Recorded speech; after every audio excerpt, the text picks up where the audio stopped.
എൻ്റെ ചാനൽ ഇഷ്ടപ്പെട്ടാൽ എല്ലാവരും സബ്സ്ക്രൈബ് ചെയ്യാൻ മറക്കല്ലേ. അതോടൊപ്പം റൈറ്റ് സൈഡിൽ കാണുന്ന ബെൽ ഐക്കൺ കൂടി ക്ലിക്ക് ചെയ്താൽ ഞാനിടുന്ന പുതിയ വീഡിയോസിൻ്റെ നോട്ടിഫിക്കേഷൻസ് നിങ്ങൾക്ക് ലഭിക്കുന്നതാണ്. മറക്കാതെ എല്ലാവരും സബ്സ്ക്രൈബ് ചെയ്യണേ. ഇന്ന് ഞാൻ വറുത്തരച്ച ചിക്കൻ കറിയാണ് തയ്യാറാക്കാൻ പോകുന്നത്. അതിനു വേണ്ടി 1 കിലോ ചിക്കൻ കഴുകി ക്ലീൻ ചെയ്ത് വെച്ചതാണിത്.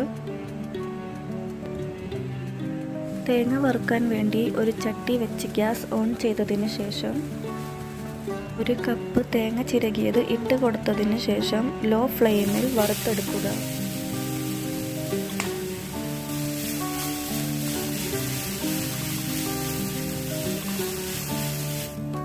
ല്ലി ചെറിയുള്ളി, 3 അല്ലി വെളുത്തുള്ളി, ഒരു ചെറിയ കഷ്ണം ഇഞ്ചിയും കൂടി ചേർത്ത് കൊടുക്കുക.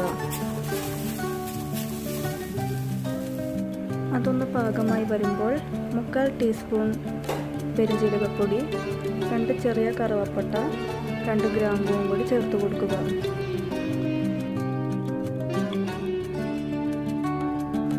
അതിനുശേഷം 1/2 ടേബിൾ സ്പൂൺ മുളക് പൊടിയും 1/2 ടേബിൾ സ്പൂൺ മഞ്ഞൾപ്പൊടിയും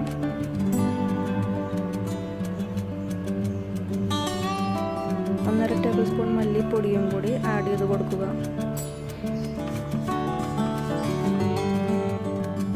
അതിനുശേഷം 1/4 ടേബിൾ സ്പൂൺ കറി മസാലയും 1/2 ടേബിൾ സ്പൂൺ കുരുമുളക് പൊടിയും കൂടി ആഡ് ചെയ്ത് കൊടുക്കുക. തേങ്ങയും നമ്മൾ ഇപ്പോൾ ചേർത്ത മസാലപ്പൊടികളും എല്ലാം വെന്ത് വന്നതിന് ശേഷം 1 ടേബിൾ സ്പൂൺ ഓയിൽ ആഡ് ചെയ്ത് കൊടുക്കുന്നുണ്ട്. തേങ്ങയുടെ മിക്സ് ഇവിടെ റെഡി ആയിട്ടുണ്ട്. ഇനി ഇത് നല്ലതുപോലെ അരച്ചെടുക്കണം. അതിന് മുന്നേ ആയിട്ട് ഞാനതിലിട്ട 2 ഗ്രാമ്പൂവും എടുത്ത് മാറ്റുന്നുണ്ട്. ഒരു ഫ്ലേവറിന് വേണ്ടിയിട്ടാണ് ഇതിട്ടത്. ഇതിട്ട് മിക്സിയിലിട്ട് അരച്ച് കഴിഞ്ഞ് കഴിയുമ്പോൾ ആ കറിയുടെ ടേസ്റ്റ് തന്നെ മാറും. അതുകൊണ്ട് ഇത് റിമൂവ് ചെയ്തിട്ട് വേണം അരച്ചെടുക്കാൻ. അതിനുശേഷം ഒരു കറിച്ചട്ടി അടുപ്പത്ത് വെച്ച് ചൂടായതിനു ശേഷം 4 ടേബിൾ സ്പൂൺ ഓയിൽ ഒഴിച്ചു കൊടുക്കുക. ഓയിലൊന്ന് ചൂടായി വരുമ്പോഴേക്കും 8 അല്ലി ചെറിയുള്ളി ചതച്ചെടുത്തത് ഓയിലിലേക്ക് ആഡ് ചെയ്ത് കൊടുക്കുക.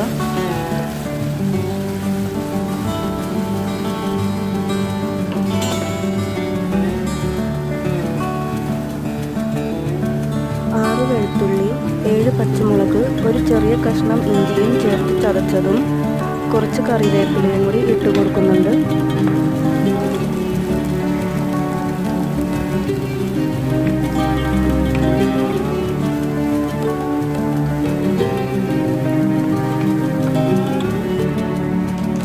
അതിനുശേഷം ഒരു മീഡിയം സൈസിലുള്ള സവാള നല്ല തിന്നായിട്ട് കനം കുറച്ച് അരിഞ്ഞത് ആഡ് ചെയ്ത് കൊടുക്കുക.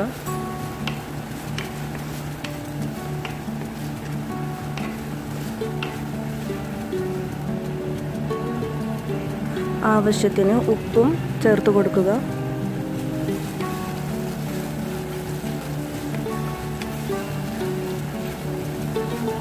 ഇനി ഈ സവാളയുടെ ഒരു റോ സ്മെല്ല് മാറി വരുമ്പോഴേക്കും 2 മീഡിയം സൈസ് തക്കാളി ചെറുതായിട്ട് അരിഞ്ഞതും കൂടി ആഡ് ചെയ്ത് കൊടുക്കുന്നുണ്ട്.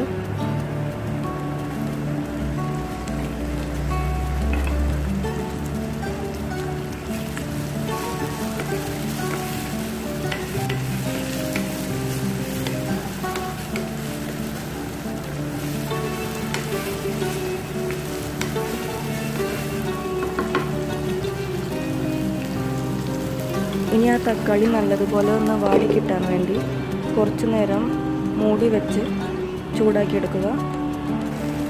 തക്കാളി വഴന്ന് കഴിഞ്ഞ് കഴിയുമ്പോൾ അതിലേക്ക് 1/2 ടേബിൾ സ്പൂൺ മഞ്ഞൾപ്പൊടിയും 1/2 ടേബിൾ സ്പൂൺ മുളക് പൊടിയും 1/4 ടേബിൾ സ്പൂൺ മല്ലിപ്പൊടിയും 1/2 ടേബിൾ സ്പൂൺ കറി മസാലയും ചേർത്ത് നല്ലതുപോലെ മിക്സ് ചെയ്ത് കൊടുക്കുക.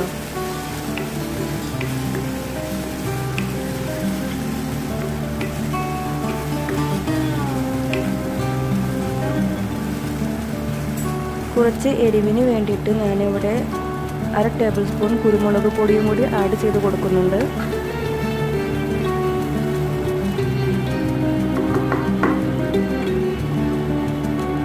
ഇനി ഇതിലേക്ക് നമ്മൾ ഫൈനായിട്ട് അരച്ച് വെച്ചിരിക്കുന്ന തേങ്ങയുടെ കൂട്ട് മിക്സ് ചെയ്ത് കൊടുക്കുക.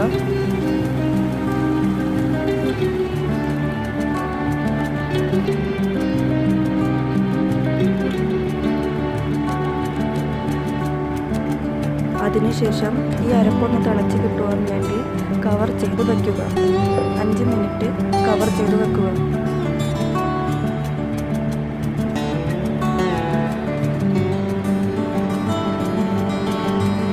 ഈ അരപ്പ് നല്ലതുപോലെ തിളച്ച് കഴിയുമ്പോൾ ലോ ഫ്ലെയിമിൽ ഇട്ടിട്ട് ചിക്കൻ കുറേശ്ശെയായി ചേർത്ത് കൊടുക്കുക.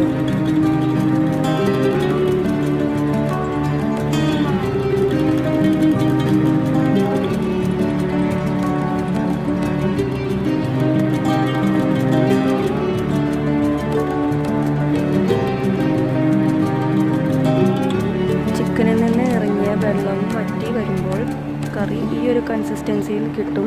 ഇതാണ് ഈ കറിയുടെ പാകമായിട്ടുള്ള കൺസിസ്റ്റൻസി. ഇനി ഇതിനെ നമുക്ക് ഫ്ലെയിം ഓഫ് ചെയ്ത് മാറ്റാം. അതിനുശേഷം നമുക്ക് കറി ഒന്ന് താളിക്കാം. അതിനായി കുറച്ച് വെളിച്ചെണ്ണ ഒഴിച്ച് അത് ചൂടായതിനു ശേഷം 3-4 അല്ലി ചെറുള്ളി ചെറുതായിട്ട് അരിഞ്ഞത് ചേർത്ത് കൊടുക്കുന്നുണ്ട്. അതിനുശേഷം കുറച്ച് കറിവേപ്പില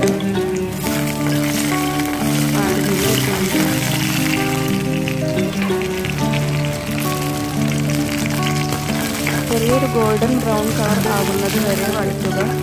അതിനുശേഷം ഫ്ലെയിം ഓഫ് ആക്കിയിട്ട് നമുക്ക് കറിയിലേക്ക് ചേർക്കാവുന്നതാണ്.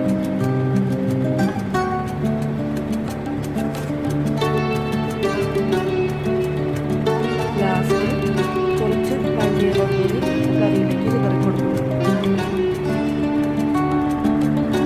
നമ്മുടെ വറുത്തരച്ച ചിക്കൻ കറി റെഡി ആയിട്ടുണ്ട്. നല്ല ടേസ്റ്റി ആയിട്ടുള്ള വറുത്തരച്ച ചിക്കൻ കറി റെഡി ആയിട്ടുണ്ട്.